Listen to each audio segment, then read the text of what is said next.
नमस्कार। आप देख रहे हैं आरती एंटरटेनमेंट में। आज की कहानी एक गांव के दो बहनों की है।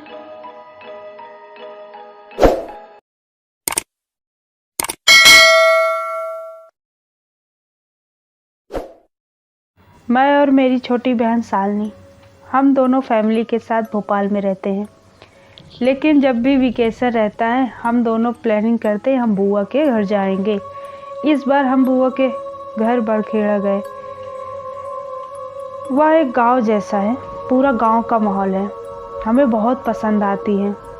हम लोग मोस्टली छुट्टी वहीं बिताते हैं। हमारी बुआ बहुत ही टेस्टी खाना बनाती है। एक दिन रात के टाइम डिनर करने के बाद गॉसिप कर रहे थे कि सडनली शालिनी को कॉल आया। उसने कहा कि अरे फ्रेंड का कॉल आ रहा है, तुम लोग कंटिन्यू करो, मैं बात करूँगी, तुम लोग डिस्टर्ब होंगे तो मैं छत पर जाकर आराम से बात करती हूँ। मेरी बुआ ने कहा, सुनो, पहले बाल को बांधो, उसके बाद छत पर जाना। लेकिन मेरी बहन ने अनसुना किया और वो खुले बाल ही छत पर पहुँच गई। मैं और मेरी बुआ काफ़ी देर बात करते रहे और हमारी कब नींद लग गई हमें पता नहीं चला। लेकिन जब मेरी नींद खुली तो देखा शालिनी नहीं है हमारे साथ। हमने सोचा इतनी देर हो गई अभी तक बातें ही कर रही है, आवाज़ लगाती हूँ। मैंने सोचा आवाज़ लगाऊंगी तो बुआ डिस्टर्ब होंगी, तो मैंने उसे कॉल किया। सोच ही रही थी कि कल कॉल शायद बिजी जाएगा, लेकिन रिंग गई पर उसने कॉल पिक नहीं किया। मैंने सोचा पता नहीं, चलो ऊपर जाके देखती हूँ। लेकिन जैसे मैं छत पर पहुँची मैं बहुत बुरी तरह से डर गई। मेरी बहन फर्श पर पड़ी हुई थी, उसका फ़ोन पड़ा था और तो और उसके मुंह से खून निकल रहा था। मैंने उसे उठाने की कोशिश की लेकिन उठा नहीं पाई। मैंने उसे सोचा फ़ोन पर लास्ट कॉल किससे बातें कर रही थी और क्या हुआ। मैंने देखा फ्रेंड को कॉल बैक किया। जिस नंबर से लास्ट कॉल पर बात कर रही थी वहाँ से उसके फ्रेंड ने कॉल पिक किया। तो मैंने बताया यहाँ पर ये सिचुएशन है। उसने बोला हाँ मुझे भी लगा जब कॉल डिस्कनेक्ट हुआ। दोबारा मैंने कॉल बैक किया, उसने कॉल पिक नहीं किया। मुझे लगा शायद वो बिजी हो गई होगी। कोई बात नहीं, मैं थोड़ी देर में पहुंचता हूं। तुम डरो मत, डॉक्टर को भी मैं कॉल कर दूंगा, टेंशन मत लो।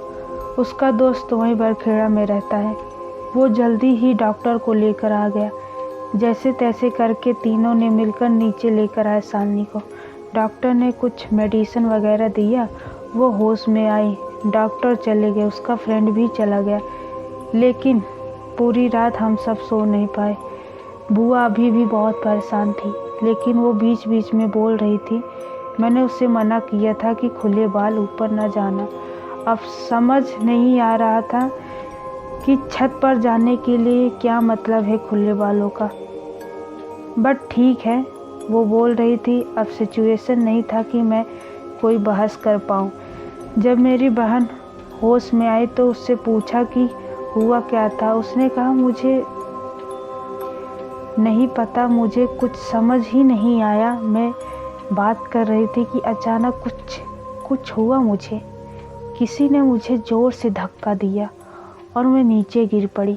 उसके बाद मुझे कुछ होश नहीं आया कि क्या हुआ मेरे साथ। मेरी बुआ ने कहा कि डॉक्टर से कुछ भी नहीं होने वाला, गांव में एक तांत्रिक है, मैं उसे बुलाती हूँ, वे ही कुछ मंत्र से लोगों को ठीक करते हैं।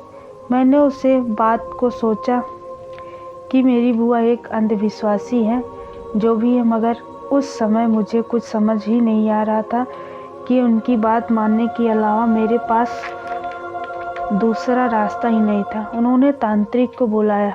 जैसे तांत्रिक घर आया, मेरी बहन देखते ही ज़ोर ज़ोर से चिल्लाया और सामान फेंकना शुरू कर दिया। तब मैं और मेरी बुआ बहुत ज़्यादा डर गए। तांत्रिक ने कहा तुम रूम के बाहर रुको, डरो मत, मैं हूँ ना, मैं ठीक कर लूँगा। उसने मंत्र को पढ़ना शुरू किया। मेरी बहन बहुत ज़ोर से चीख रही थी, चिल्ला रही थी, सामान इधर उधर फेंक रही थी। बहुत अजीब सा माहौल था। कुछ समझ ही नहीं आ रहा था कि क्या कर रही है। वो तांत्रिक मंत्र पे मंत्र पढ़े जा रहा है। थोड़ी देर में वहाँ का माहौल एकदम शांत हो गया। एक मटकी सी थी उस तांत्रिक के हाथ में। वो मंत्र पढ़कर वो हाथों से ऐसे घुमा कर मटकी में कुछ तो डालते जा रहे थे।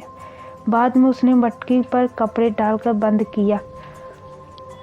उसने मटकी पर और बोला, तुम्हारी बहन ठीक हो जाएगी, लेकिन इस मटकी को गांव के एक पेड़ है वहाँ पर इसे लटकाना, और हम जब उसे वहाँ पर लटका रहे वापस आ रहे होंगे तो पीछे मुड़कर हमें बिल्कुल नहीं देखेंगे। मैंने सोचा ठीक है, अब यही करके देख लेते हैं। मैं तांत्रिक के साथ गई। उसी तरह वो पेड़ पर मटकी बांधा और हम लोगों ने पीछे बिल्कुल भी नहीं देखा और हम घर वापस चले आए। उस दिन के बाद मेरी बहन ठीक। हमें तो कुछ समझ में ही नहीं आया कि वहाँ हुआ क्या था।